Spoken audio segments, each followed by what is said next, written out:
Welcome back to the second module of the course. In this module, we will cover a number of basic principles and techniques of graph analytics. As we mentioned in the last module, the goal of graph analytics is to utilize the mathematical properties of data and provide efficient algorithmic solutions for large and complex graph-structured problems. As I said, in this module, we will learn a number of basic graph analytic techniques. After this module, you will be able to identify the right class of techniques to apply for a graph analytics problem. To be more specific, in this module, we will consider the mathematical and algorithmic aspects and not so much on the computing frameworks to implement these methods.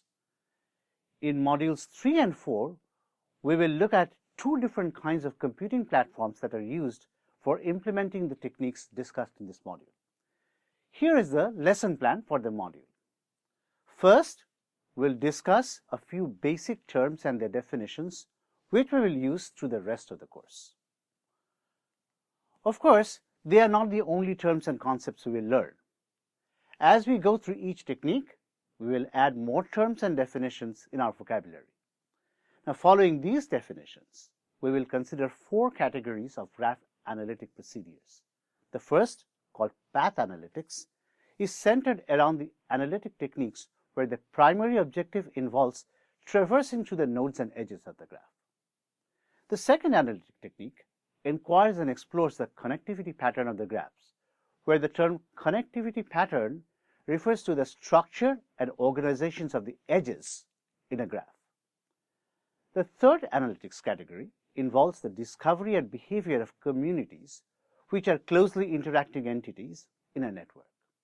The fourth category, termed centrality analytics, detects and characterizes significant nodes of a network with respect to a specific analysis problem. Of course, there are many more types of graph analytic techniques that we'll cover in the course. We'll provide some additional reading material for those who are interested.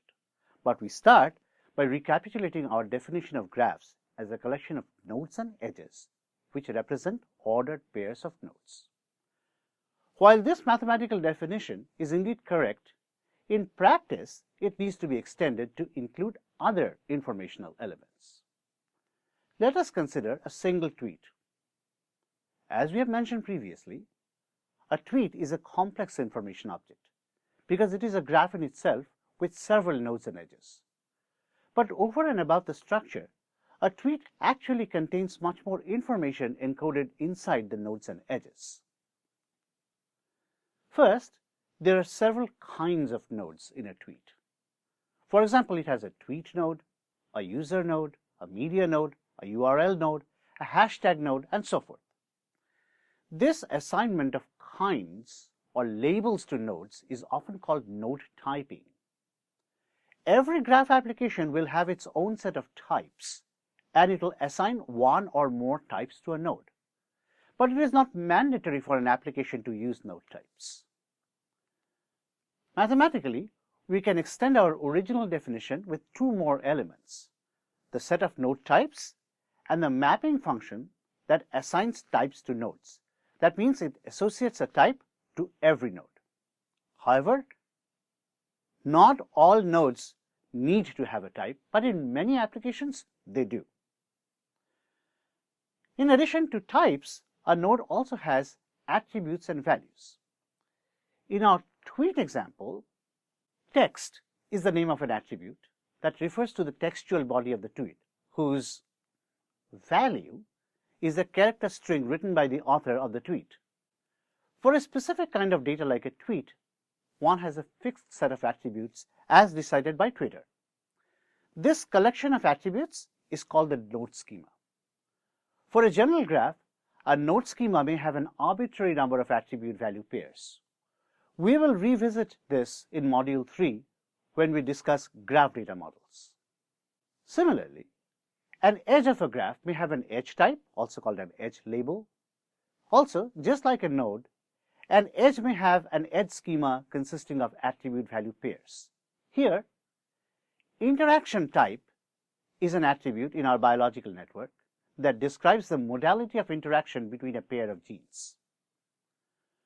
For the specific edge we have highlighted, the genes interact through biochemical activity because they are party to some biochemical process. Clearly, there are different kinds of interaction between these genes or proteins. That means an attribute called interaction type can have a set of possible values like physical, genetic, and so on. This set of possible values is called the domain of the attribute. Putting these elements back into our mathematical model, we get a more concrete specification of what a real-life graph would contain. We have already discussed edge types as well as node and edge properties. Take a minute to look through this again. Whenever you consider an application that needs graph analytics, the first task should be to determine the informational model of the graph that your application needs. It's always a good exercise to document the information model in terms of the elements described on this slide. Let's say a little more on the topic of edge properties. Many applications encode different kinds of numeric knowledge into edges of a graph in the form of edge weights. If we do not put weights in an adjacency matrix, an edge is just represented by placing a 1 in the appropriate cell. However, if we do use a weight, the weight value can be placed in the adjacency matrix to facilitate downstream computation, as we'll show in the next lesson. What do the weights mean? That depends on the application. Let's see some examples. A most obvious example is a road network, where the nodes are road intersections and the edges represent stretches of a street or highway between these intersections. The edge weight can represent the distance of a particular segment of the road. In a personal communication network, for example, an email network, we can count the average number of emails per week sent from John to Jill and use it as a proxy for the strength of their connection. So more emails means a stronger connection. In a biological network, one often has to assess whether an interaction that can occur is actually likely to occur, given the concentration of the reactants, the chemical environment at the site of the reaction, and so forth. This is represented as a weight that designates the likelihood of the interaction.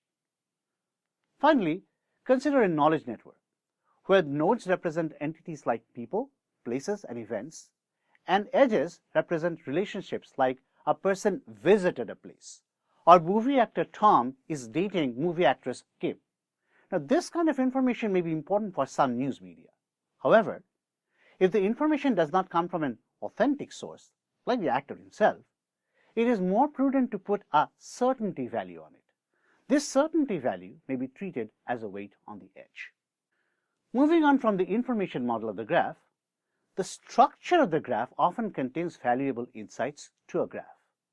Many of the graph analytic techniques we will discuss in this section will consider these structural properties of graphs.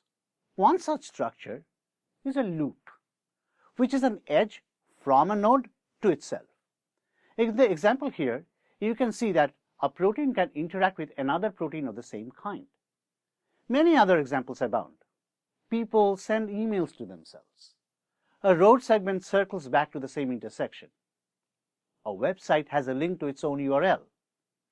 The existence of loops and the nodes that have such loops can be very informative in some applications and can be problematic for other applications.